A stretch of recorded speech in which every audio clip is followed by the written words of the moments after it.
أبي قتادة رضي الله تعالى عنه قال قال رسول الله صلى الله عليه وسلم আবু কাতাদা রাদিয়াল্লাহু তাআলা আনহুর বর্ণনা আল্লাহ বলেন সিয়ামু ইয়াউমি আশুরা আহতাসিবু আলাল্লাহি আইয়ুকাফিরাস সানাতাল্লাতী ক্বাবলা।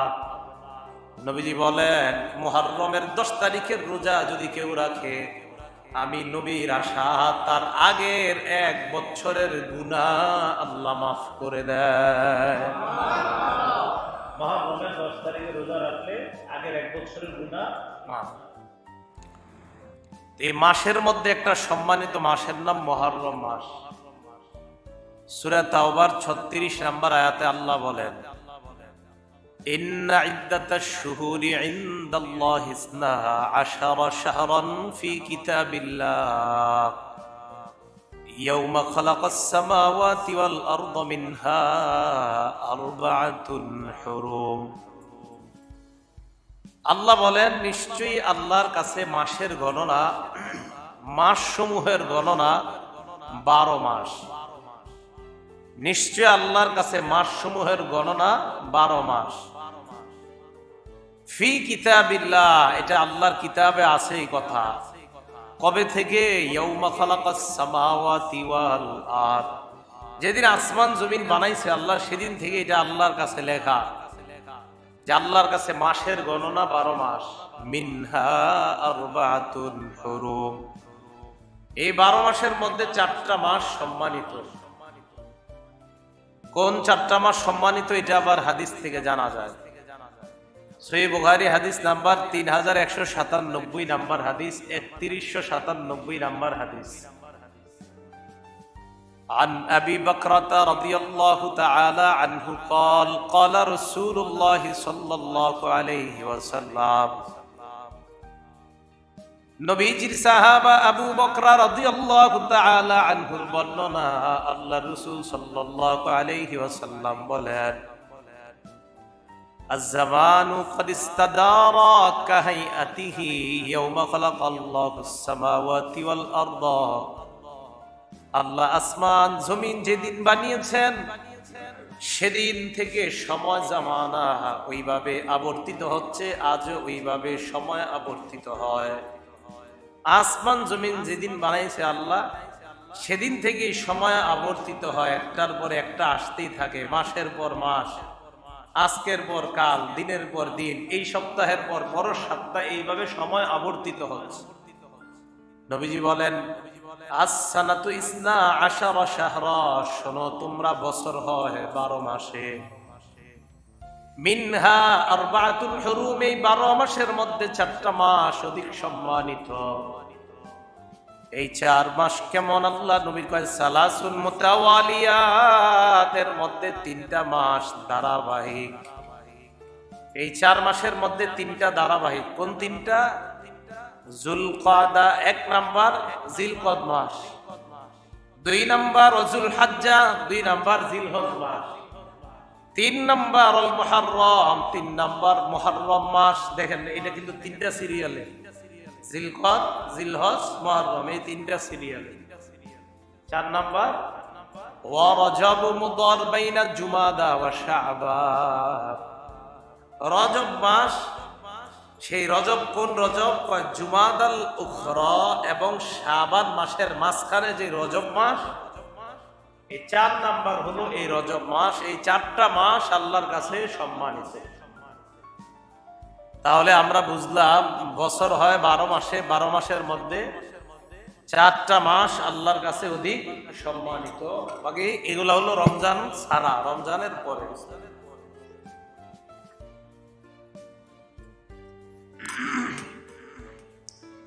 তো রমজান মাস ছাড়া এই মাসগুলো আল্লাহর কাছে এগুলো অধিক সম্মানিত।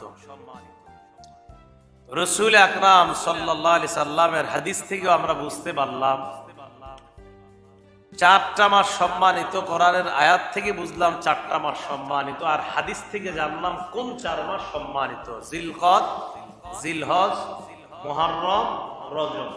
মনে রাখবেন জিলকদ, জিলহজ, মুহররম আর রজব, এই 4টা মাস। বাকি এই 4 মাস সম্মানিত হওয়ার অর্থ এই না যে রমজানের চেয়ে বেশি সম্মানিত। রমজান ছাড়া এই 4 মাস অধিক সম্মানিত। রমজান তো সবচেয়ে বেশি সম্মানের মাস, এটা আবার হাদিস দ্বারা প্রমাণিত আছে। আমরা আস্তে আস্তে জানবো ইনশাআল্লাহ। এগুলো 1 নাম্বার কথা, মুহররমের তাৎপর্য। 2 নাম্বার কথা, 2 নাম্বার বিষয়, মুহররমের 10 তারিখ এটাকে বলা হয় আশুরা। আশুরা মানে 10ই মুহররম। এই 10ই মুহররম এটার আবার আলাদা তাৎপর্য আছে। তো 10ই মুহররমের তাৎপর্যটা আমরা হাদিস থেকে জানবো। এটাও বুখারী শরীফের বর্ণনা। 10ই মুহররমের যে তাৎপর্য আছে এই বুখারী শরীফের বর্ণনা থেকে আমরা জানবো। সহিহ বুখারী হাদিস নাম্বার 2004 নাম্বার হাদিস। হাদিসের বর্ণনাকারী আব্দুল্লাহ ইবনে আব্বাস রাদিয়াল্লাহু তাআলা আনহুমা। এই আব্দুল্লাহ ইবনে আব্বাস রাদিয়াল্লাহু তাআলা আনহুমার বর্ণনা। আব্দুল্লাহ ইবনে আব্বাস রাদিয়াল্লাহু তাআলা আনহুমা বলেন, قدم النبي صلى الله عليه وسلم المدينة। রাসূল আকরাম সাল্লাল্লাহু আলাইহি ওয়াসাল্লাম মদিনায় আগমন করলেন। فرأى اليهود تصوم عاشوراء। আল্লাহর নবী দেখলেন ইহুদিরা 10ই মুহররম রোজা রাখে। নবীজি তাদেরকে প্রশ্ন করলেন, মা হাদা, আজকে তোমরা রোজা রাখো কেন? রোজা রাখার কারণ তোমাদের কাছে জানতে চাই। ইহুদিরা জবাব দেয়, হাদা ইয়াউমুন সালিহ, এটা একটা নেক দিন, এটা একটা ভালো দিন। হাদা ইয়াউমুন নাজ্জাল্লাহু বনি ইসরাঈল মিন আদুওয়িহিম, এটা এমন একটা দিন যেই দিনে আল্লাহ বনি ইসরাইলকে তাদের শত্রু থেকে আল্লাহ নদী পার করে ওই পাশে তাদেরকে নিরাপদে পৌঁছায় দেয়। এরপর ইহুদিরা বলেন, ফাসামাহু মুসা আলাইহিস সালাতু ওয়াস সালাম, এই দিনের শুকরিয়া আদায় করার জন্য মুসা নবী রোজা রাখতেন, তাই আমরা রোজা রাখি। আল্লাহ নবী জবাব দিলেন, আনা আহাক্কু বিমুসা মিনকুম, তোমাদের চাইতে মুসা নবীরে আমি বেশি ভালোবাসি, তোমাদের চাইতে মুসা নবীরে আমি বেশি মহব্বত করি, ওনাকে অনুসরণের ক্ষেত্রে আমি বেশি হকদার। নবীজি বললেন, সাহাবাদের দল শোনো তোমরা। ফাসামা, আল্লাহ নবী নিজে রোজা রাখলেন। আমার বিসিয়ামিহি, সাহাবাদেরকেও বললেন 10ই মুহররম রোজা রাখার জন্য। 10ই মুহররম নবীজি রোজা রাখলেন, সাহাবাদেরকেও বললেন রোজা রাখার জন্য। তাহলে 10ই মুহররমের একটা তাৎপর্য আমরা পেয়ে গেলাম যে 10ই মুহররম বনি ইসরাইলকে আল্লাহ শত্রুদের থেকে মুক্ত করে নদী পারাপারের ব্যবস্থা করে দিয়েছেন। মুসা আলাইহিস সালাতু ওয়াস সালাম শুকরিয়া আদায় করার জন্য ওই দিন রোজা রাখতেন। এই জন্য আমরাও রোজা রাখি। তো নবীজি বললেন, তোমাদের চাইতে মুসা নবীকে অনুসরণ আর মহব্বতের হকদার আমি বেশি, তাই নবীও 10ই মুহররম রোজা রাখলেন, সাহাবাদেরকে রোজা রাখতে বললেন। 3 নম্বর কথা, 10ই মুহররম রোজা রাখার গুরুত্বটা বুঝে আসবে একটা হাদিস শুনলে। নাসাই শরীফ একটা হাদিসের কিতাবের 2415 এবং 2416 নম্বর হাদিস, 2415 এবং 2416 নম্বর হাদিস। হাদিসের বর্ণনাকারী আমাদের নবীজির বিবি আম্মাজান হাফসা রাদিয়াল্লাহু তাআলা আনহা, হযরত ওমর ইবনুল খাত্তাব রাদিয়াল্লাহু তাআলা আনহুর কন্যা।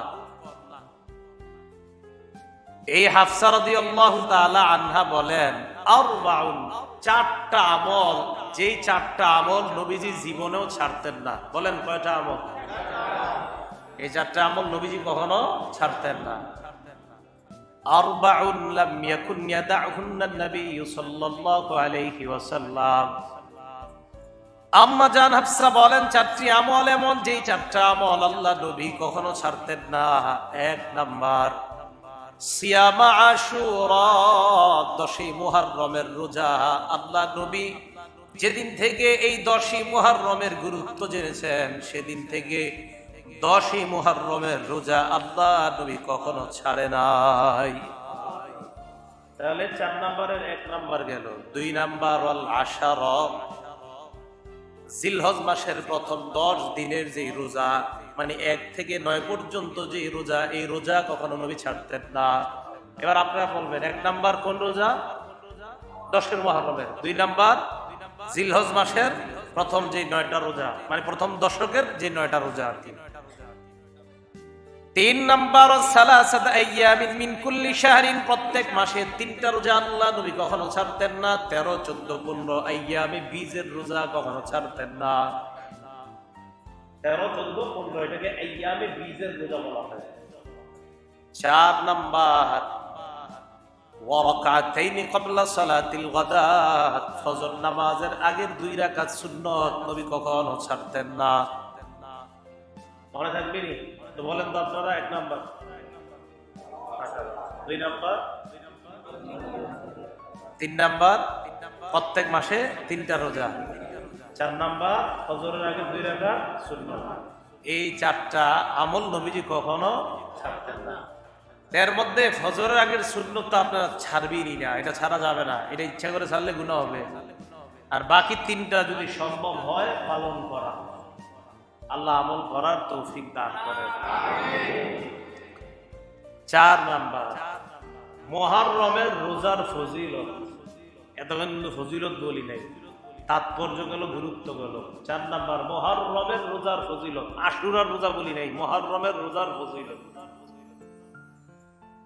মুহররমের রোজার ফজিলতটা আমরা জানবো মুসলিম শরীফের 2645 নাম্বার হাদিস থেকে 2645 নাম্বার হাদিস। মোট হাদিস সংখ্যা হবে 7453টা। এই হাদিসের মধ্যে আসছে বর্ণনাকারী আবু হুরায়রা রাদিয়াল্লাহু তাআলা আনহু। عن أبي هريرة رضي الله تعالى عنه قال, আবু হুরায়রা রাদিয়াল্লাহু তাআলা আনহুর বর্ণনা, قال رسول الله صلى الله عليه وسلم, আল্লাহ নবী বলেন, আফজালুস সিয়াম বা'দা রমাদান শাহরুল্লাহিল মুহাররম। নবীজি বলেন, রমজান ছাড়া, রমজানের পরে আল্লাহর কাছে সবচাইতে মর্যাদাপূর্ণ রোজা হলো মুহররম মাসের রোজা। রমজানের পরে আর কি, রমজান তো সবচেয়ে মর্যাদাপূর্ণ। তো নবীজি বলেন, রমজানের পরে আল্লাহর কাছে সবচাইতে মর্যাদাপূর্ণ রোজা হলো মুহররম মাসের রোজা। ওয়া আফজালুস সালাতি বা'দাস সালাতিল মাফরুদা, ফরজ নামাজ ছাড়া আল্লাহর কাছে সবচাইতে গুরুত্বপূর্ণ ফজিলতের নামাজ হলো সালাতুল লাইল, রাতের বেলা তাহাজ্জুদের নামাজ। এই হাদিসে আসছে তাহাজ্জুদ, যদিও এটা আমাদের বিষয় না আলোচনার, হাদিসে আসাতে বলে দিলাম। তাহলে হাদিসের মধ্যে আসছে রমজানের পর আল্লাহ নবীর কাছে সবচাইতে ফজিলতপূর্ণ রোজা হলো আশুরা, মুহররমের রোজা। আর ফরজ নামাজের পর সবচাইতে মর্যাদাপূর্ণ নামাজ হলো রাতের বেলা তাহাজ্জুদের নামাজ। তাহলে এই হাদিস থেকে আশুরার রোজার ফজিলত এরকম পাইনি, পাইলাম যে মুহররমের রোজার ফজিলত আছে। মুহররম মানে মাসের, রমজান মাস ছাড়া আল্লাহর কাছে সবচাইতে মর্যাদাপূর্ণ রোজা মুহররম মাসের রোজা। এর হলো 4 নাম্বার ফজিলত। 5 নাম্বার, 10ই মুহররম রোজা রাখার ফজিলত। 4 নাম্বারটা গেল মুহররম মাসের রোজা রাখার ফজিলত, 5 নাম্বারটা 10ই মুহররম রোজা রাখার ফজিলত। এটা জানবো আমরা তিরমিজি শরীফের 752 নাম্বার হাদিস থেকে। তিরমিজি শরীফের 752 নাম্বার হাদিস।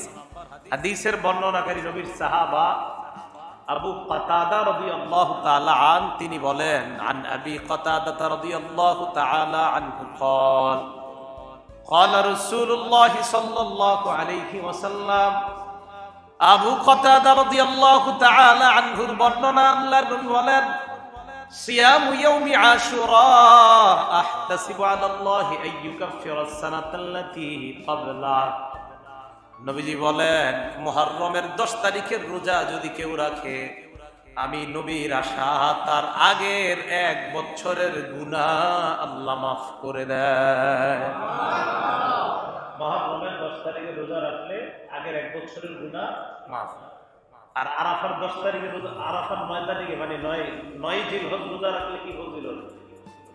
ওয়াসিয়ামু ইয়াউমি আরাফাতা আহতাসিবু আলা আল্লাহি আইয়ুকাফিরা আস-সানাতাল্লাতী ক্বাবলা ওয়াল্লাতী বা'দা।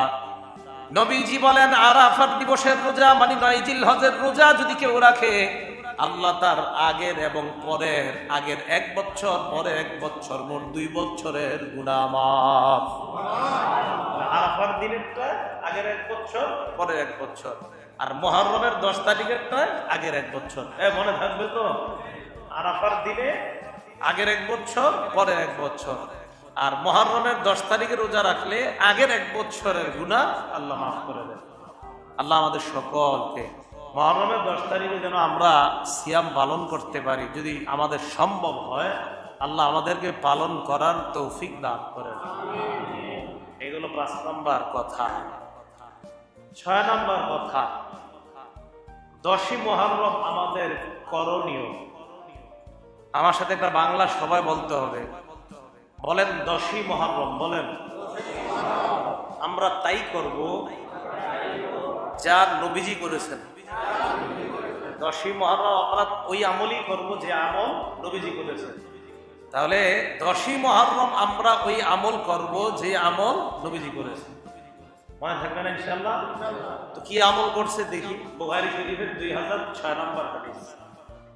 عن عبد الله بن عباس رضي الله تعالى عنهما قال, আব্দুল্লাহ ইবনে আব্বাস রাদিয়াল্লাহু তাআলা আনহুমার বর্ণনা, তিনি বলেন, মা রাআইতু রাসূলুল্লাহ সাল্লাল্লাহু আলাইহি ওয়াসাল্লাম ইয়াতাহাররা সিয়াম ইয়াউম ফাদ্দালাহু আলা গায়রিহি ইল্লা হাযাল ইয়াউম ইয়াউম আশুরা। আব্দুল্লাহ ইবনে আব্বাস বলেন, নবীজি সাল্লাল্লাহু আলাইহি ওয়াসাল্লামকে আমি আশুরার 10 তারিখের যে রোজা, এই রোজার চাইতে অধিক গুরুত্ব দিতে আর কোন রোজাকে আমি এত গুরুত্ব দিতে দেখি নাই। মানে রমজান ছাড়া। রমজানের পর আল্লাহ নবীকে আশুরার দিনে এত পরিমাণ রোজা রাখা, যেই পরিমাণ রোজা রাখার গুরুত্ব দিতেন, এত গুরুত্ব আর কখনো অন্য কোন দিন রোজা রাখতে গুরুত্ব দিতে দেখি নাই। তাহলে আমরা আমল পেয়ে গেলাম। 10ই মুহররম আমাদের সবচেয়ে গুরুত্বপূর্ণ আমলের নাম হলো রোজা রাখা। কি রাখা? কারণ নবীজি রোজা রাখতে, আমাদের কাজ রোজা রাখা। তো এই হাদিস শেষ হয় নাই, আরেকটা কি বললেন? আরেকটা বললেন, ওয়াশহারা ইয়ানি সাওম রমাদান। রমজান ছাড়া অন্য কোন মাসে রোজা রাখতে আল্লাহ নবীকে এত গুরুত্ব দিতে দেখি নাই। মাসের মধ্যে সবচেয়ে গুরুত্ব দিছে রমজান মাস, আর দিনের মধ্যে সবচেয়ে গুরুত্ব দিছে মুহররমের 10 তারিখ। তো আব্দুল্লাহ ইবনে আব্বাস বলেন যে আমি নবীকে দেখছি মাসের মধ্যে সবচেয়ে গুরুত্ব দিছে রমজান মাসকে, আর দিনের মধ্যে সবচেয়ে গুরুত্ব দিছে মুহররমের 10 তারিখকে। তো মুহররমের 10 তারিখকে নবীজি কিভাবে গুরুত্ব দিতেন? রোজা রাখতেন। তো বলেন তো আমাদের কাজ কি মুহররমের 10 তারিখে? রোজা রাখা, এটাই কাজ। 7 নাম্বার কথা, রোজা কবে কবে রাখবো? রোজা আমরা শুধু কি 10 তারিখে রাখবো? আমরা 9-10 রাখবো। কত বলেন তো? 9-10 বা 10-11 বর্ণনা পাওয়া যায়। বাকি গুরুত্ব বেশি 9-10-এর, এটা অনেক হাদিসের মধ্যে আসছে।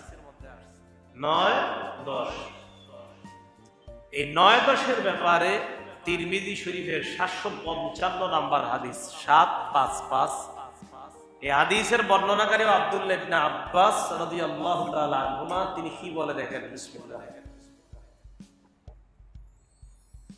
আল্লাহুম্মা লাকাল হামদু লাকাশ শাকর। আব্দুল্লাহ ইবনে আব্বাস রাদিয়াল্লাহু তাআলা আনহুমার বর্ণনা, তিনি বলেন,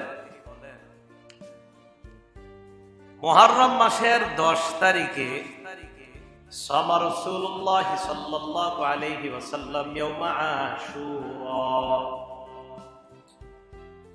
আশুরার 10 তারিখে আল্লাহ নবী রোজা রাখতেন। বাস এতটুকু আসছে হাদিস। শেষের দিকে আব্দুল্লাহ ইবনে আব্বাস বলেন, মুসলমান সুমু তাসিআ ওয়াল আশিরা, তোমরা 9 তারিখে রোজা রাখো, 10 তারিখে রোজা রাখো। তোমরা 9 তারিখে রোজা রাখো, 10 তারিখে রোজা রাখো। ওয়া খালিফুল ইয়াহুদা, ইহুদিদের বিরোধিতা তোমরা করো। ইহুদিরা 10 তারিখে শুধু রোজা রাখে, তোমরা 9-10 রাখা তাদের বিরোধিতা করবা। ইহুদিরা 10 তারিখে রাখে, তোমরা 9-10 রাখলে তাদের বিরোধিতা করবা, কারণ তারা শুধু রাখে 10 তারিখে, তোমরা 9 রাখবা, 10 রাখবা। তো 9 তারিখে যে রাখতে হবে এটার গুরুত্ব আরেকটা হাদিস থেকে জানা যায়। মুসলিম শরীফের হাদিস 2556 নাম্বার হাদিস, 2556, মোট হাদিস সংখ্যা 7453। এই হাদিসের বর্ণনাকারী আব্দুল্লাহ ইবনে আব্বাস রাদিয়াল্লাহু তাআলা আনহুমা। এই আব্দুল্লাহ ইবনে আব্বাস রাদিয়াল্লাহু তাআলা আনহুমা তিনি বলেন, আমার রাসূলুল্লাহ সাল্লাল্লাহু আলাইহি ওয়াসাল্লাম বিসাওমি ইয়াউমি আরাফা, রাসূল আকরাম সাল্লাল্লাহু আলাইহি ওয়াসাল্লাম আরাফার দিনে সাহাবাদেরকে রোজা রাখার আদেশ করতেন। কোন দিনে বলেন, কোন দিনে? আর মানে বলতেন রাখো আরেকটা, আমার রাসূলুল্লাহ সাল্লাল্লাহু আলাইহি ওয়াসাল্লাম বিসাওমি ইয়াউমি আশুরা, আল্লাহ নবী সাহাবাদেরকে আশুরার দিন রোজা রাখার আদেশ করতেন। সাহাবাদেরকে আল্লাহ নবী আদেশ করার পর সাহাবারা আল্লাহ নবীকে বললেন, ইয়া রাসূলুল্লাহ সাল্লাল্লাহু আলাইহি ওয়াসাল্লাম, হে আল্লাহ নবী আপনার কাছে একটা বিষয় জানতে চাই। নবীজি বললেন, কি জানতে চাও? হুজুর আপনি যে আমাদেরকে 10 তারিখে রোজা রাখার কথা বলেন, হাদা ইয়াউম, এই 10ই মুহররম এমন একটা দিন, ইউআযিমুহুল ইয়াহুদু ওয়ান নাসারা, এই দিনটাকে ইহুদি খ্রিস্টানরা বড় মর্যাদা দেয়, ইহুদি খ্রিস্টানরা এই দিনটাকে বড় সম্মান করে। নবীজি বলে, তাই নাকি? কয় হ্যাঁ। আল্লাহ নবী বললেন, তাহলে তোমরা শোনো, ফাইদা কানাল আমুল মুকবিল, আগামী বছর যখন আবার মুহররম মাস আসবে, ওই আগামী বছর মুহররম মাস আসার পর সুন্নাত তাসিআ, আমরা 9 তারিখে রোজা রাখবো। 9 তারিখে মানে এই বছর তো 10 তারিখে রাখছো তোমরা, তো এই বছর তার 9 পাবো না। আগামী বছর যখন আবার মুহররম মাস আসবে, সুন্নাত তাসিআ 9 তারিখে রোজা রাখবো। আল্লাহর কি কুদরত! ওয়ালাম ইয়াতিল আমুল মুকবিল হাত্তা তুওফিয়া রাসূলুল্লাহ সাল্লাল্লাহু আলাইহি ওয়াসাল্লাম, আগামী বছর মুহররম মাস আসার আগে আল্লাহ নবী দুনিয়া থেকে বিদায় নিয়েছে। পরের বছর মুহররম নবীজি পায় নাই।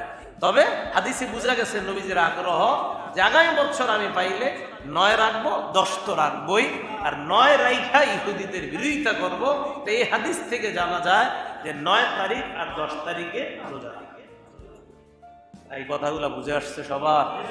তাহলে মুহররম মাসের 9-10 তারিখে রোজা রাখা। আল্লাহ আমাদেরকে কথাগুলো বুঝার তৌফিক দান করেন। 8 নাম্বার কথা, মুহররমের 10 তারিখে রোজা রাখা এটা কি? এটা মুস্তাহাব।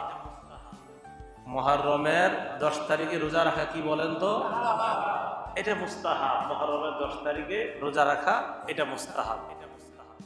হাদিসের মধ্যে আসছে রাসূল আকরাম সাল্লাল্লাহু আলাইহি ওয়াসাল্লাম এই মুহররম মাস আসলে নবীজি সাল্লাল্লাহু আলাইহি সাল্লাম রোজা রাখা শুরু করছে কবে? প্রথমে বলছি ইহুদিদেরকে দেখার পর। মুসলিম শরীফের হাদিস 2532 নাম্বার হাদিস।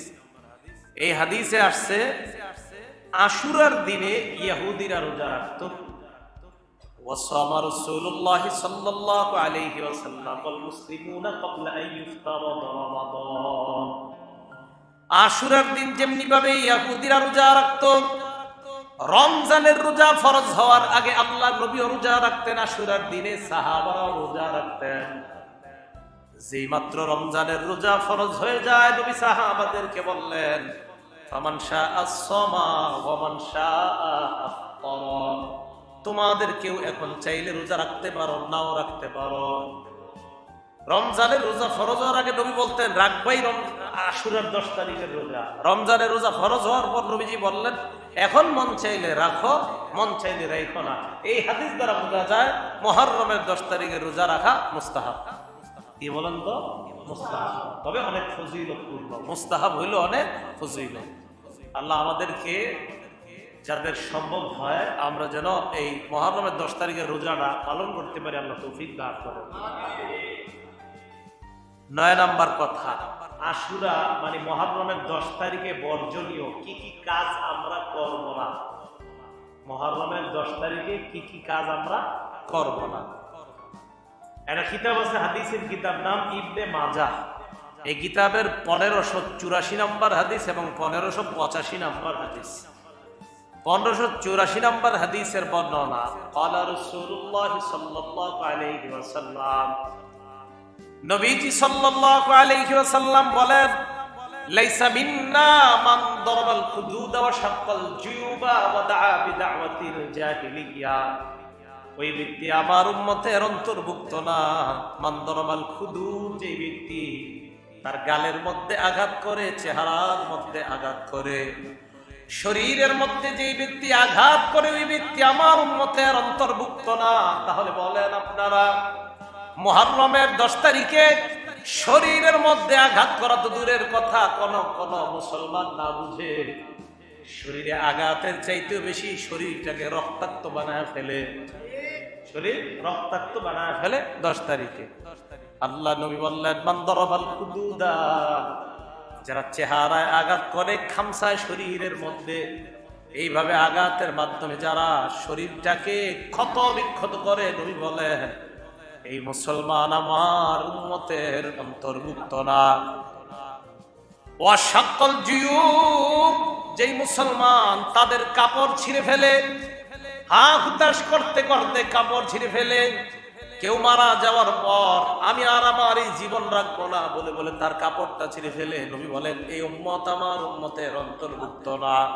এটা আপনাদের এলাকা আছে, মা বোনরা বাপ মারা গেলে, ভাই মারা গেলে, আল্লাহ তুমি আমারে মিলাগ না কা, আজরাইলটা আমার কাছে পাঠাইতে পারলাম না, এগুলা বইলা বইলা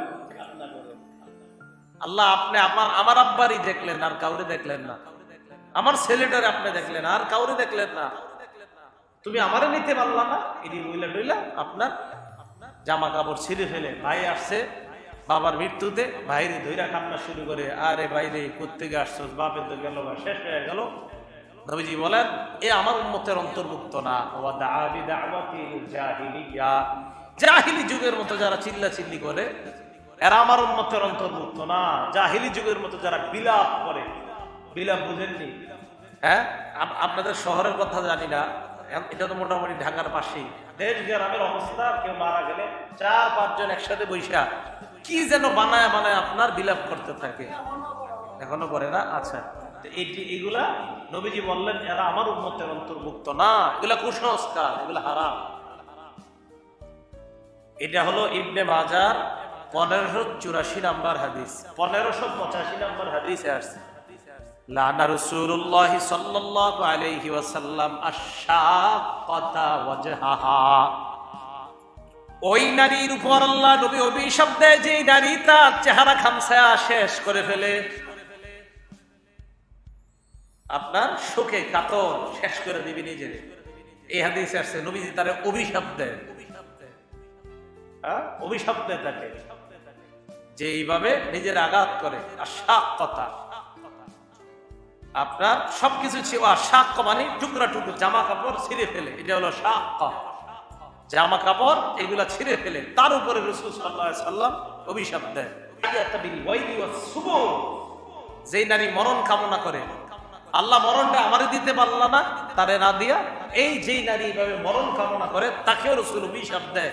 হাদিস থেকে যদিও এই হাদিসে নারীর কথা আসছে, যারা এটা বলবে আল্লাহ আমারে দিতে পারলা না, আমার আব্বারে কেন মারলা তুমি, এগুলা যারা বলবে, এগুলা যারা করবে, নবীজি বলেন তারা আমার উম্মতের অন্তর্ভুক্ত না। মাবুদ গো, কারবালার প্রান্তরে হুসাইনের উপরে আঘাতটা না হয়ে যদি আমার উপরে হইতো তাহলে আরো ভালো হইতো। এগুলা বইলা বইলা নিজের রক্তাক্ত করা, রাসূল বলেন সে আমার উম্মতের অন্তর্ভুক্ত না। এইগুলা নিষেধ, 10 তারিখে এগুলা নিষেধ। আরেকটা নিষেধ কি, মুহররমের 10 তারিখে বিশেষভাবে পিপাসার্থকে পানি পান করায়। পিপাসার্থকে পানি পান করানো এমনি সওয়াবের কাজ। ওই দিন এই কারণে পানি পান করায়, হুসাইন রাদিয়াল্লাহু তাআলা আনহুর সাথে যারা ছিল ৭০-৭১ জন, তাদেরকে ইয়াজিদ বাহিনী পানি পান করতে দেয় নাই। তাই ওই 10 তারিখে কি করে একদল মানুষ পিপাসার্থ মানুষকে পানি পান করায় আর সওয়াবের কাজ মনে করে। তো এই দিনে পানি পান করানো আর সওয়াবের কাজ মনে করা, এটা কুসংস্কার, এটা বেদাত। ওইভাবে ওই যে ওই দিন তারা কষ্ট পাইছে, তাদের কষ্টে আমরাও একটু কষ্ট পাওয়ার জন্য, আহারে কত কষ্ট পাইছে, তাই পিপাসার্থ মানুষগুলোর সেদিন পানি দেয় নাই। এই কষ্টে আজকে পিপাসার্থদের পানি খাওয়ায় কেন? পানি আজকে পান করান, আজকে পিপাসার্থকে পান করাইলে যে সওয়াব, কালকে একই সওয়াব, আপনি ওই দিনই কেন করেন? এটা কুসংস্কার, এটা জায়েজ নাই। 3 নাম্বার, মুহররমের 10 তারিখে সন্তানদেরকে বরকতের আশায় খালি পায়ে রাস্তায় ছেড়ে দেয়, খালি পায়ে হাঁটার জন্য। খালি পায়ে হাঁটে, এটা নাকি আপনার, এটা শুধু 10 তারিখে না, পুরা 1 থেকে 10 তারিখ পর্যন্ত শহরে একদম তারা জুতাই পায় না। এইভাবে তারা বরকত অর্জন করতে চায়। এগুলো ভাই কুসংস্কার, এগুলো হলো জাহেলি যুগের প্রথা। আল্লাহ আমাদের সকলকে মুহররম মাসের যে বর্জনীয় আমলগুলো আছে, এই বর্জনীয় আমলগুলো থেকে যেন আমরা বেঁচে থাকতে পারি, আল্লাহ তৌফিক দান করেন। তাহলে এই বর্জনীয় আমল, এটা থেকে আমরা বাঁচতে হবে। 10 নাম্বার কথা মুহররমের 10 তারিখের ব্যাপারে কি? হুসাইন রাদিয়াল্লাহু তাআলা আনহুর শাহাদাতের কারণে কি মুহররমের 10 তারিখ মর্যাদাপূর্ণ, নাকি 10ই মুহররম হুসাইন রাদিয়াল্লাহু তাআলা আনহুর শহীদ হওয়ার কারণে ওনার শাহাদাতটা মর্যাদাপূর্ণ? বিষয়টা ভালো করে শুনেন, ভালো করে মনে রাখবেন। 10ই মুহররম ফজিলতপূর্ণ ইমাম হুসাইন শহীদ হওয়ার আগে থেকে। 10ই মুহররম যে মর্যাদাপূর্ণ, হুসাইন রাদিয়াল্লাহু তাআলা আনহু শহীদ হওয়ার আগে থেকে। যে নবীজি রোজা রাখছে, তো নবীজি রোজা রাখছে কি হুসাইন রাদিয়াল্লাহু আনহু শহীদ হওয়ার পরে না আগে? বলে না, পরে না আগে? হুসাইন রাদিয়াল্লাহু তাআলা আনহু শহীদ হয়েছেন 61 হিজরির 10ই মুহররম, নবীজি ইন্তেকালের প্রায় 50 বছর পরে। তো নবীজি ইন্তেকালের 50 বছর পরে হুসাইন রাদিয়াল্লাহু তাআলা আনহু শহীদ হয়েছেন। তাহলে নবীজি দুনিয়াতে থাকতে 10ই মুহররম রোজা রেখেছেন, আমাদেরকে রোজা রাখতে বলেছেন। তার মানে 10ই মুহররমের মর্যাদা আগে থেকেই।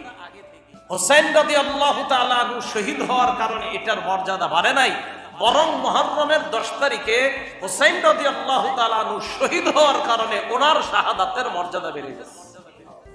বাংলাটা মনে থাকবে তো? 10 তারিখের মর্যাদা ওনার শহীদ হওয়ার কারণে বাড়ে নাই, বরং উনি 10 তারিখে শহীদ হওয়ার কারণে ওনার মর্যাদা বেড়ে গেছে। তাহলে এই বিষয়টা যেন আমরা বুঝতে পারি, আল্লাহ আমাদেরকে বুঝার তৌফিক দান করেন।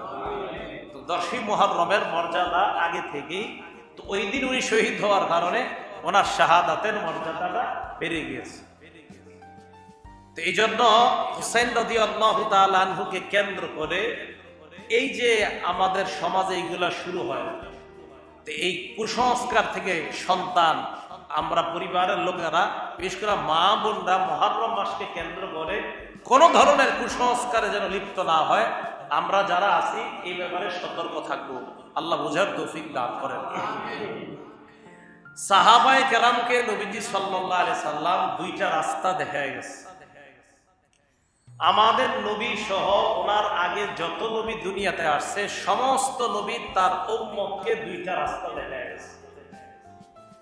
নাসাই শরীফের 4191 নম্বর হাদিসের বর্ণনা। আব্দুর রহমান ইবনে আব্দে রব্বিল কাবা এক তাবিঈর নাম। উনি বলেন, আমি নবীজির সাহাবা আব্দুল্লাহ ইবনে আমর রাদিয়াল্লাহু তাআলা আনহুর কাছে গেলাম। তিনি তখন কাবা শরীফের সামনে ছায়া, এই ছায়ার মধ্যে বসে উনি বিশ্রাম নিতেছে। মসজিদের ছায়া হয় না মাঝে মাঝে, কাবার ছায়া। আব্দুর রহমান ইবনে আব্দে রব্বিল কাবা বলেন, আতাইতু ইলা আব্দুল্লাহ ইবনে আমর রাদিয়াল্লাহু তাআলা আন ওয়া হুয়া জালিসুন ফি জিল্লিল কাবা। নবী সাহাবা আব্দুল্লাহ ইবনে আমর রাদিয়াল্লাহু তাআলা আনহুর কাছে গেলাম, এমন অবস্থায় তিনি কাবা শরীফের ছায়ার মধ্যে বসা। ওয়ান নাসু আলাইহি মুজতামিউন, জনগণ তাকে ঘেরাও করে তার সামনে দাঁড়ায় আছে। জনগণ তাকে ঘিরে আছে, আমি ওই জনগণের মাঝে উপস্থিত হইলাম। হঠাৎ আব্দুল্লাহ ইবনে আমর বললেন, বাইনা নাহনু মা রাসূলিল্লাহি সাল্লাল্লাহু আলাইহি ওয়াসাল্লাম ফি সাফার, আমরা আল্লাহ নবীর সাথে এক সফরের মধ্যে ছিলাম। ইয নাযালনা মানজিলা, এক জায়গায় আমরা অবতরণ করলাম। ফামিন্না মান ইয়াদরিবু খিবা, আমাদের কেউ কেউ তাবু টানাইতেছে ওই তাবুর মধ্যে বিশ্রাম নেওয়ার জন্য। আমরা সফর করতেছিলাম, এক জায়গায় যাত্রা বিরতি দিলাম। বিরতি দেওয়ার পর সাহাবাদের মধ্যে তিন দল, এক দল তাবু টানাইতেছে, তাবুর ছায়ায় তারা বিশ্রাম নিবে। অবিন্না মাইয়ান তাদিলু, আরেক দল নিশানা ঠিক করতেছে, তীর প্রতিযোগিতা করতেছে।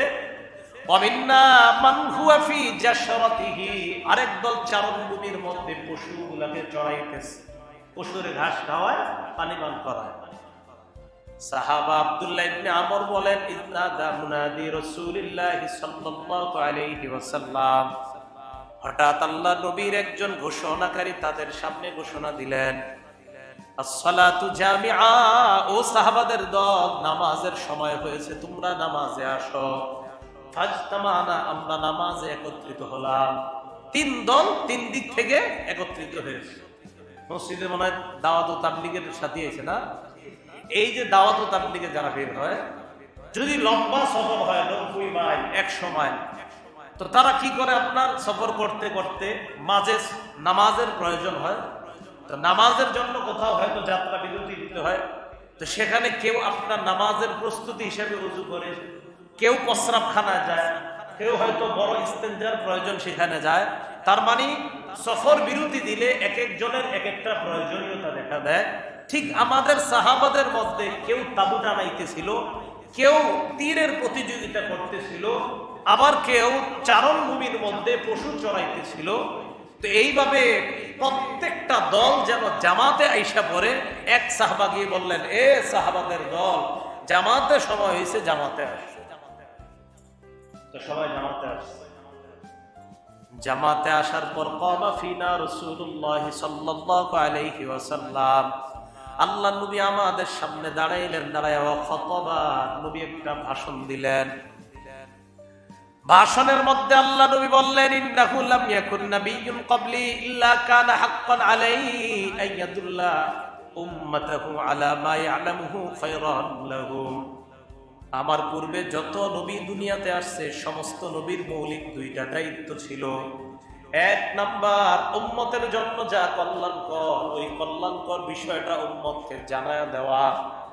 দুই নাম্বার, ওয়াইনজিরা মা ইয়ালামুহু শাররান লাহুম, উম্মতের জন্য যা অকল্যাণকর, ওই অকল্যাণকর বিষয় থেকে উম্মতকে সতর্ক করে দেওয়া। কি করে দেওয়া? এখন আপনাদের কাছে আমি জানতে চাই, 10ই মুহররম রোজা রাখা এটা কল্যাণ না অকল্যাণ? কল্যাণ। আর 10ই মুহররম নিজের শরীরকে রক্তাক্ত করা এটা কল্যাণ নাকি অকল্যাণ? সাহাবাদেরকে আল্লাহ নবী বললেন, আমার পূর্বে যত নবী আছে সমস্ত নবীর দায়িত্ব ছিল মৌলিক দুইটা। এক নাম্বার, উম্মতের জন্য যা কল্যাণ তা উম্মতকে জানায় দেওয়া। দুই নাম্বার, উম্মতের জন্য যা অকল্যাণ, এই অকল্যাণ থেকে উম্মতকে সতর্ক করা।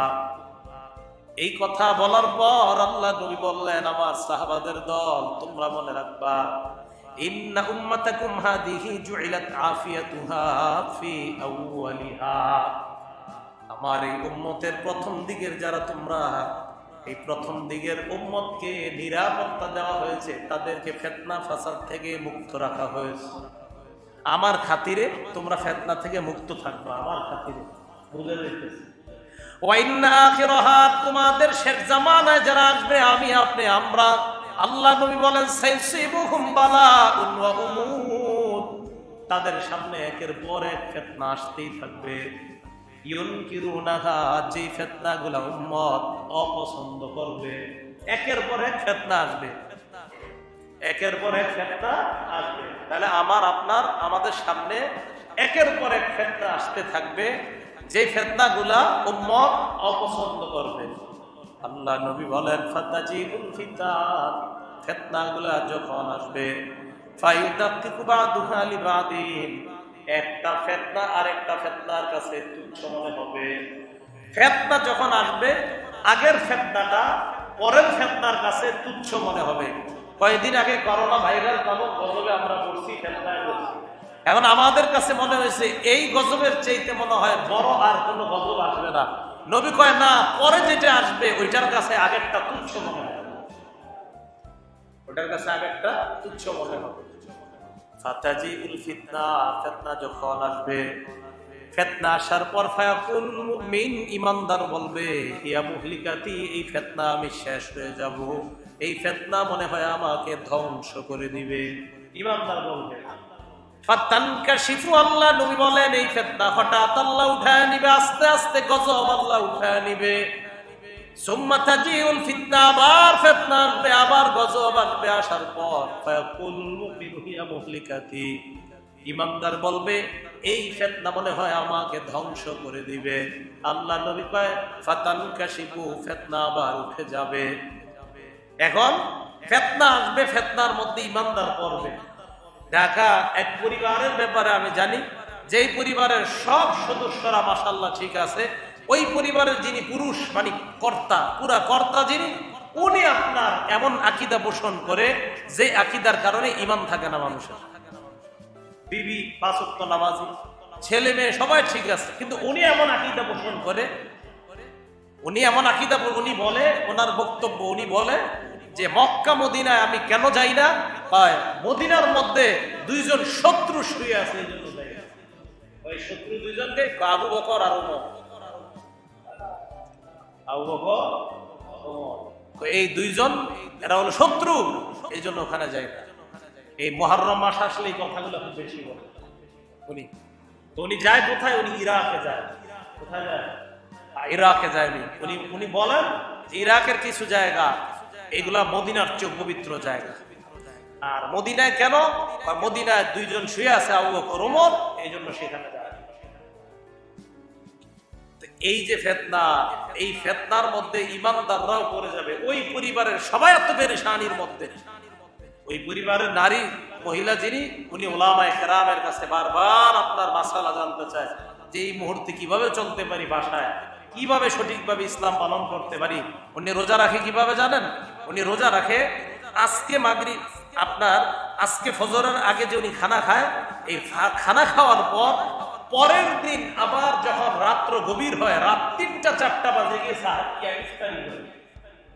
অর্থাৎ ফজরের আগে খানা খাওয়ার পর সাহারির সময় খানা খায়, খানা খাওয়ার পর সারাদিন রোজা রাখে, মাগরিবের সময় ইফতার করে না, মাগরিব যায়, এসা যায়, রাত অন্ধকার হলে ইফতার করে। উনি কয় কি, আল্লাহ কোরআনে বলছে রোজা রাখো রাত পর্যন্ত, এই জন্য আমি রাত সহ রোজা রাখি। কি বুঝালা বুঝছি? উনি এমন বুঝা বুঝছে, আল্লাহ বলছে রাত পর্যন্ত রোজা রাখো। মাগরিব কি রাত? বা মাগরিব তো সন্ধ্যা। উনি যুক্তি দেয়, মাগরিব তো সন্ধ্যা, রাত হয় গভীর হয় কখন? যখন 3টা-4টা বাজে, অথবা 12টার পর হয়, 1টা-2টা, তখন গিয়ে উনি ইফতারি করে। এই ওনার বুঝ। তো এই বুঝের মধ্যে উনি রমজানের 30টা রোজা এইভাবে রাখে। তো এই জন্য ওনার পরিবারের যারা আছে ওলামাদের কাছে খুব শরণাপন্ন হয়। তো যাই হোক, যে বিষয়টা বুঝাইতে চাইলাম, নবীজি বলেন ঈমানদারের কাছে ফিতনা আসবে, একের পর এক ফিতনা। এই ফিতনাগুলো আসার পর ঈমানদার বলবে মনে হয় আমি শেষ, আমি ধ্বংস, এই ফিতনায় মনে হয় আমি শেষ হয়ে যাব।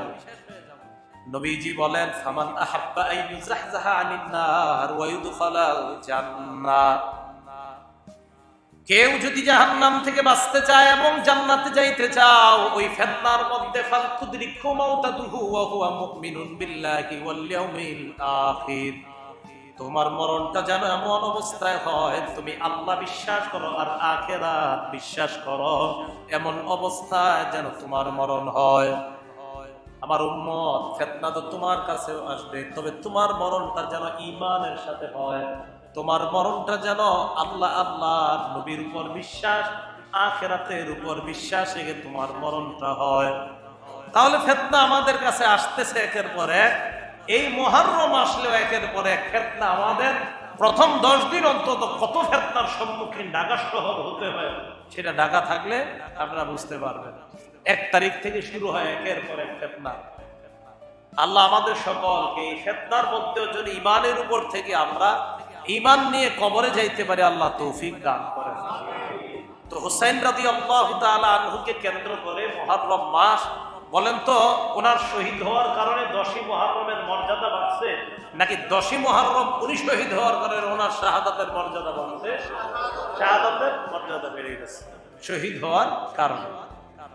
এই হলো সাহাবায়ে কেরামকে ফিতনা সম্পর্কে রাসূল আকরাম সাল্লাল্লাহু আলাইহি সাল্লামের সতর্ক করা। সাহাবারা আল্লাহ রাসূলের সাথে বায়াত হয়েছে, হুজুর আপনার কথা আমরা মেনে নিব, আপনি আমাদেরকে যা বলেন আমরা সব মেনে নিব। সুবহানাল্লাহ। নাসাই শরীফের 4149 নম্বর হাদিস।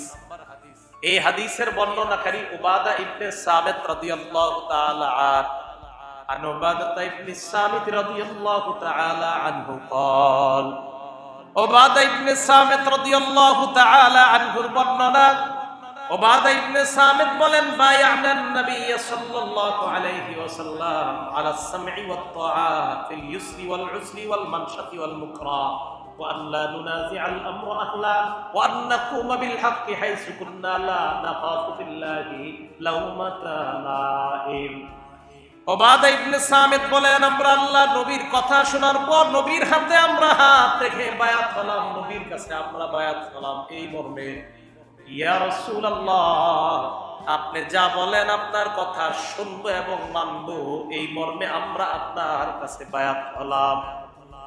তাহলে আমরা নবীজির সাথে ওয়াদা করছি, ইয়া রাসূলুল্লাহ আপনি আমাদেরকে যা বলছেন আপনার কথা শুনবো এবং মানবো।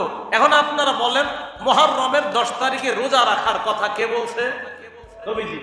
আর মুহররমের 10 তারিখে নিজেদের শরীরকে রক্তাক্ত করা নিষেধ কে করেছেন? নবীজি। তো এখন আমি আর আপনারা ওয়াদা করছি আপনি যা বলবেন তাই শুনবো আর তাই মানবো। তো যদি আমরা তাই শুনি আর তাই মানি, তাহলে সেদিন আমাদের কাজ হবে রোজা রাখা, আর সেদিন আমাদের আরেকটা কাজ হবে ওই কাজ না করা যা নবীজি করেন। তাই মনে থাকবে ইনশাআল্লাহ ফিল ইউসরি, আমার অনুকূলে হোক ওয়াল উসরি, আমার প্রতিকূলে হোক, সহজ অবস্থায় আমরা আল্লাহ নবীর কথা শুনবো এবং মানবো। উসরুন মানে কঠিন অবস্থায় আমরা আল্লাহ নবীর কথা শুনবো মানবো। ওয়াল মানশাতি মানে হলো সুখে আল্লাহ নবীর কথা মানবো, ওয়াল মুকরাহি দুঃখে আল্লাহ নবীর কথা আমরা মানবো। তাহলে সহজ অবস্থায় মানবো, কঠিন অবস্থায় মানবো, সুখের সময় মানবো, দুঃখের সময় মানবো। এবার আমি আপনাদের কাছে জানতে চাই, নবীজি আমাদেরকে, আমাদের নবী সহ অতীতের সমস্ত নবী উম্মতকে দুইটা রাস্তা দেখায় গেছে। এক নাম্বার, যা কল্যাণকর এই কল্যাণকর বিষয়ে জানায় দিয়েছেন, আর যা অকল্যাণকর তা থেকে সতর্ক করেছেন। এই ব্যাপারে সাহাবারা নবীর কাছে বায়াত হয়েছেন আপনার কথা শুনবো এবং মানবো। আমরাও আল্লাহ নবীর কথা শুনবো এবং মানবো কিনা? মানবো কিভাবে? সহজ অবস্থায় কার কথা মানবো? মানবো। কঠিন অবস্থায় মানবো। মানসা সুখেও মানবো, ওয়াল মুকরাহ দুঃখেও মানবো। ওয়া আল্লা নুনাজিআল আমরা আহলা, যোগ্য ব্যক্তিকে যোগ্য স্থানে যদি বসানো হয় এটার বিরোধিতা আমরা করব না, এই মর্মে আমরা নবীর কাছে বায়াত হয়েছি। ওয়া আন্নাকুমা বিল হক, আমরা সদা সর্বদা সত্য কথা বলবো, এই মর্মে নবীর কাছে আমরা বায়াত হয়েছি। হাইসু কুন্না লা নাখাফু ফিল্লাহি লাউমাতা লাইম, আল্লাহর কথা বলতে গিয়ে কোন নিন্দুকের নিন্দাকে আমরা ভয় করব না, এই মর্মে আমরা নবীর সাথে ওয়াদাবদ্ধ হয়েছি। তাহলে এবার আপনাদের আমি প্রশ্ন করি, বলেন তো মুহররমের 10 তারিখে রোজা রাখবো যদি পারি, এই মর্মে ওয়াদাবদ্ধ হয়েছি আমরা। আর এইগুলা করব না, জামা ছিড়ব না, শরীরে আঘাত করব না, এই মর্মে আমরা নবীর হাতে বায়াত হয়েছি। এখন আপনাদের কাছে জানতে চাই, বলেন তো সুখের সময় মানতে হবে কিনা? দুঃখের সময়, সহজ অবস্থায়, কঠিন অবস্থায় মানতে হবে। এই তো মাশাআল্লাহ, তো সুখেও মানবো, দুঃখেও মানবো, সহজ অবস্থায় মানবো, কঠিন অবস্থায় মানবো। আল্লাহ আমাদের সকলকে মান্য করার তৌফিক দান করুন। নাসাই শরীফের আরেকটা হাদিস, এই হাদিসের বর্ণনাকারীও উবাদা ইবনে সামিত রাদিয়াল্লাহু তাআলা। এই হাদিসের মধ্যে আসছে 4161 নাম্বার হাদিস। রাসূল আকরাম সাল্লাল্লাহু আলাইহি সাল্লাম সাহাবাদেরকে কিছু কথা বলছেন। কি বলছেন? বাইউনি আলা আল্লা তুশরিকু বিল্লাহি শাইআ তোমরা আমার সাথে ওয়াদাবদ্ধ হও, আমার কাছে বায়াত হও, তোমরা আল্লাহর সাথে শিরিক করবা না। আল্লাহর সাথে, আপনারা আল্লাহর সাথে শিরিক করবেন? তাহলে সুখে দুঃখে কখনো আল্লাহর সাথে শিরিক করব না? খায় একটু মারা যাইতেছি, আরে আল্লাহ তুমি মনে হয় আমার দেখতেছো না, এখন আল্লাহ মনে হয় এখন নাই, নাউজুবিল্লাহ, এই জাতীয় কথা বলবো? সুখে দুঃখে সর্বদা কথা বলছো। এক নাম্বার, তোমরা শিরিক করবে না। দুই নাম্বার, ওয়ালা তাসরিকু, তোমরা চুরি করবে না। কি করবে না? ঘরের টাকা থাকলেও চুরি করা যাবে না, আমার ঘরে খাবার থাকলেও চুরি করা যাবে না, খাবার না থাকলেও চুরি করা যাবে না। আপনি সুখেও চুরি করবেন না, দুঃখেও চুরি করবেন না, ওয়াদাবদ্ধ হয়েছে। তিন নাম্বার, ওয়ালা তাজিনু, ব্যভিচার করবো না, তোমরা ব্যভিচার করবা না, জিনা করবা না, এই ওয়াদাবদ্ধ হয়েছে আমরা। জিনা কি? জিনা আমরা বললে আমাদের মাথায় একটা কথা চলে আসে, তবে জিনা মনে রাখবেন, চোখ দিয়ে কোনো নারীর দিকে তাকানো, যে নারীকে দেখা হারাম, প্রথমবার ভুলে পড়ে গেলে মাফ, পরের বার ইচ্ছাকৃত বা তাকাইলে এটা চোখের জিনা। কিসের জিনা? এটা চোখের জিনা হয়ে যায়। সহিহ বুখারী হাদিস নাম্বার 6612 নম্বর হাদিস। এই হাদিসের মধ্যে আসছে, ইন্নাল্লাহা কাতাবা আলা ইবনি আদম হাজ্জাহু মিনাজ জিনা আদরাকা যালিকা লা মাহালা। আল্লাহ পাক রব্বুল আলামিন আদম সন্তানকে, আমাকে, আপনাকে জিনা নামক পরীক্ষা দ্বারা পরীক্ষা করবে। নবীজি বলেন, আমার উম্মত এই পরীক্ষার সম্মুখীন হতেই হবে। আমি আর আপনি এই পরীক্ষার সম্মুখীন হতেই হবে, নবীজি বলছেন। এখন আল্লাহ নবী বলেন, ফাজিনাল লিসান আল মাফতি, মুখের জিনা হলো, এই জবানের জিনা হলো মুখ দিয়ে। কোন নারী যার সাথে তোমার দেখা দেওয়া হারাম, ওই নারীর সাথে সরাসরি তোমার কথা বলা, এটা মুখের জিনা। মোবাইলে কথা বলাও মুখের জিনা। একটা নারীর সাথে অপ্রয়োজনীয় মোবাইলে কথা বলা, এটা জবানের জিনা। এটা কিসের জিনা? জবানের জিনা। হাতের জিনা, স্পর্শ করা। হাতের জিনা কি করা? স্পর্শ করা। মনে রাখবেন, এটা নারীর সাথে, যার সাথে আপনার দেখা দেওয়া যায় নাই, কথা বলা যায় নাই, তার সাথে আপনি চ্যাটিং করতেছেন অবৈধভাবে, সেটা হোয়াটসঅ্যাপের মাধ্যমে হোক, ইমোর মাধ্যমে হোক, মেসেঞ্জারের মাধ্যমে হোক, অথবা অন্য কোনো মাধ্যমে হোক, এই যে আপনি তাকে অবৈধভাবে মেসেজ লিখতেছেন, শুধু শুধু অপ্রয়োজনীয়, এটা হাতের জিনা।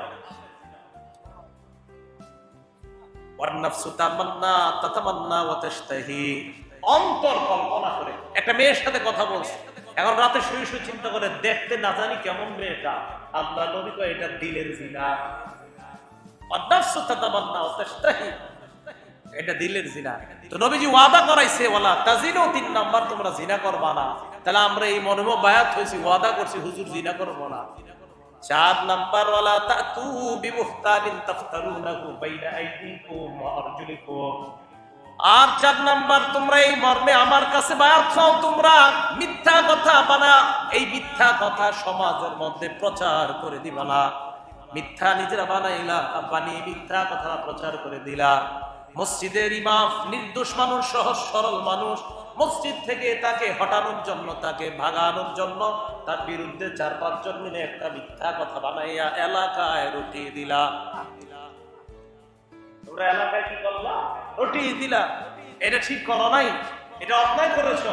সহিহ বুখারী 7047 নম্বর হাদিসে আসছে, এরকম মিথ্যা কথা যারা বলে কোন মানুষের নামে বানায়া বানায়া, আল্লাহ রাসূল সাল্লাল্লাহু আলাইহি সাল্লাম বলেন, আমি দেখছি ওই ব্যক্তি কিয়ামত পর্যন্ত ওই ব্যক্তি শুয়ে থাকবে, তার মাথার সামনে একজন ব্যক্তি বিকাল্লুবিন মিন হাদিদ, লোহার করা চিরুনি দাঁড়িয়ে থাকবে। এই ব্যক্তি ইয়াতি আহাদা শিক্কাই ওয়াজহিহি, তার চেহারার এক পাশে আসবে, আসার পর ফায়ুশারশিরু শিক্কাহু ইলা কাফা, এইখান থেকে লোহার চিরুনি দিয়ে একটা আগ দিবে মাথার এই খুলি পর্যন্ত, মিন খারাহু ইলা কাফা, নাকের এই ছিদ্র থেকে আরেকটা আগ দিবে এই পর্যন্ত, আইনাহু ইলা কাফা, চোখ থেকে এই পর্যন্ত আরেকটা আগ। এই 3টা আগ দেওয়ার পর রক্তে পুরো শরীরটা রক্তাক্ত হয়ে যাবে। ওই ব্যক্তি ওপাশে যাবে, যাওয়ার পর ওই আগের মতো 3টা দাগ দিবে, দেওয়ার পর এ পাশেরটা ভালো হয়ে যাবে, আবার এ পাশে এসে দাগ দিবে, ও পাশেরটা ভালো হয়ে যাবে। সহিহ বুখারীর বর্ণনায় রাসূল বলেন, আমি 2 ফেরেশতাকে জিজ্ঞাসা করলাম, এ কে?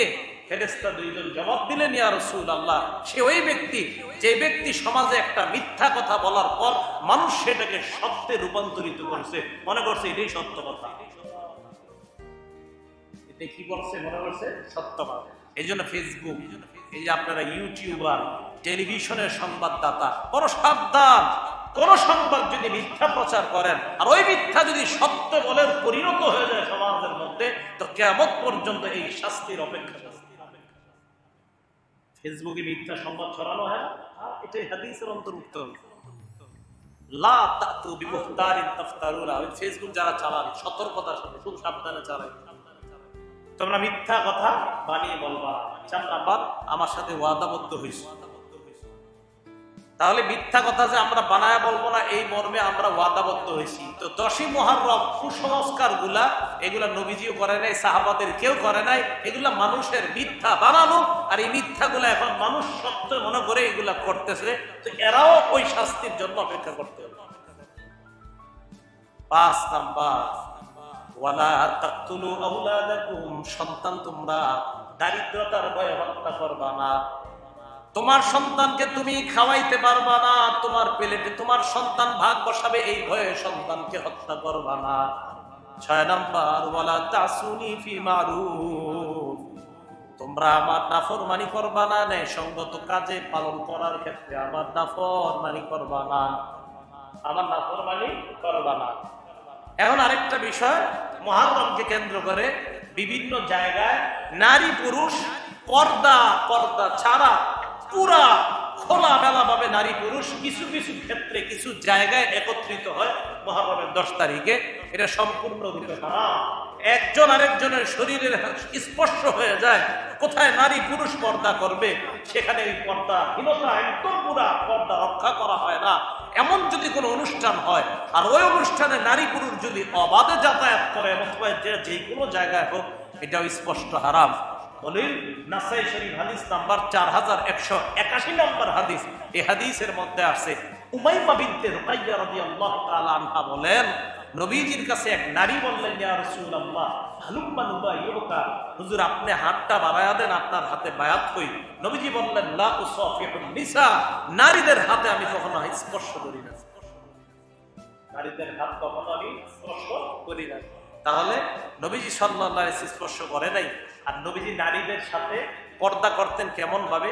এক নারী পর্দার হাত নিজ দিয়ে একদিন এইভাবে হাত বের করছে। নবীজি বলেন, কিসের হাত?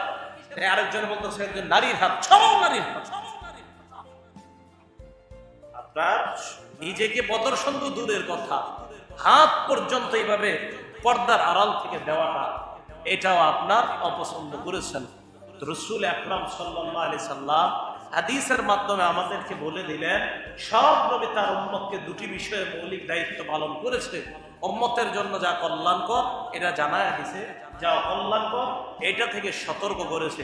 এবার আপনাদেরকে আমি বলি, 9 তারিখ 10 তারিখ রোজা রাখা, এটা আমাদের জন্য কল্যাণকর না অকল্যাণকর? আর 10 তারিখকে কেন্দ্র করে অসামাজিক কুসংস্কারে লিপ্ত হওয়া, এটা কি কল্যাণকর না অকল্যাণকর? তাহলে কল্যাণকর বিষয়গুলা পালন করা, অকল্যাণকর বিষয় থেকে বেঁচে থাকা, সতর্ক থাকা, আল্লাহ আমাদের সকলকে তৌফিক দান করেন। আমিন। ওয়া আখিরু দাওয়ানা আলহামদুলিল্লাহ।